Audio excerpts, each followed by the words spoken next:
Kazdanga ir pagasta centrs Dienvidkurzemes novadā, ainaviski krāšņa un gadsimtu gaitā uzkrājusi bagātu vēsturi. Tās sirds ir muižas komplekss, kur savulaik vairākās paudzēs saimniekojas ietekmīgā barona Mantēfeļu dzimta. Nostāstu un atmiņas par dažādiem notikumiem te joprojām dzīvo.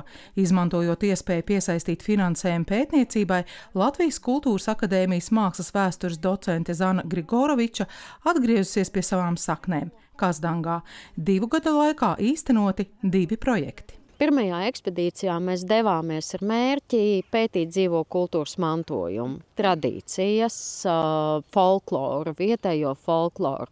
Jau šeit strādājot uz vietas, mēs sapratām, ka ir daudz kas vairāk, par ko mums savā projektā būtu jārunā. Un jādomā pirmkārt par pašu Kazdangas kopienu, kas ir nemateriālā kultūras mantojuma saglabātāji, turpinātāji, popularizētāji un jāizpēt pašā kopienas iekšējā struktūra. Es domāju, ka tās prasmes noteikti ir kaut kādas iepriekš nezināmas vietas izzināšana, izpēta tādā jau padziļinātākā līmenī. Un noteikti tā kā mēs veicām šo dažādu datu sakārtošanu, kodēšanu, tad noteikti arī tas būs ļoti noderīgs man turpmāk studijās un pētniecības gaitās. Kazdansnieki aktīvi atsaukšies pētnieku iecerēm, jo stāstāmā bijis nemazums. Piemēram, pils vien glabā visas Latvijas dažādus vēstures posmus. Ar tādiem skaudriem notikumiem, kā pils dedzināšana 6.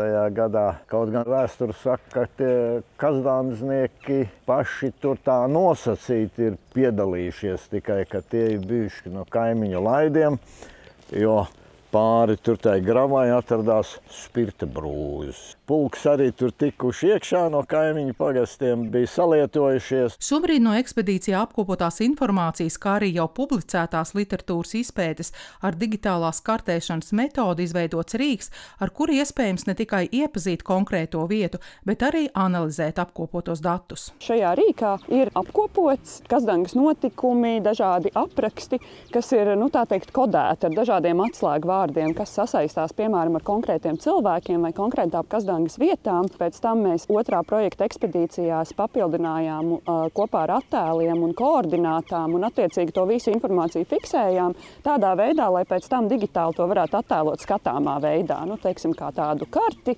kur var atvērt vietas un apskatīties, kas ir Kazdangas vietas vēsturiskās un, piemēram, pievienojot attēlus vai iedzīvotāju attēlus vai mūsu radītos pētījumu laikā un tā, lai tiešām tas datu kopums, viss, ko mēs esam ievākuši, lai to var apkopot vienu vietu un lai tas ir sasaistīts arī ar to, kas ir bijis pirms tam, ne tikai ko mēs esam radījuši projekta gaitā. Manuprāt, vērtīgākais, kas Kazdangā ir, tā ir pils. Tas mūsu lepnums, ar ko mēs varam lepoties. Otra vērtība ir vēsture. Ne tikai pils vēsture, bet cilvēku notikumu vēsture. Un tie ir arī tagadējie cilvēki, kas ir šobrīd esošie, kas šo vēsturi nesīs tālāk. Ja vēsture ir dzīva, ja par to tiek stāstīts, tad arī tā vieta dzīvo. Un, manuprāt, tādēļ šis rīks ir ļoti nepieciešams mums Kazdangā. Šis tiešām būtu saistošs rīks, lai jaunatne, lai viņus piesaistītu Kazdangai un Kazdangas skaistumam un unikalitātei. Gan arī vienkārši kā popularizētu, jo tāds digitāls rīks nav gluži ārkārtīgi populārs Latvijā. Tā kā šī varētu būt viena no pirmajām vietām, kur kaut kas tāds ir realizēts, un man liekas, tas jau ir liels sasniegums. Pieeja šim rīkam vispirms būs nodrošināta novada publiski pieejamās vietās, piemēram, Kazdangas bibliotēkā.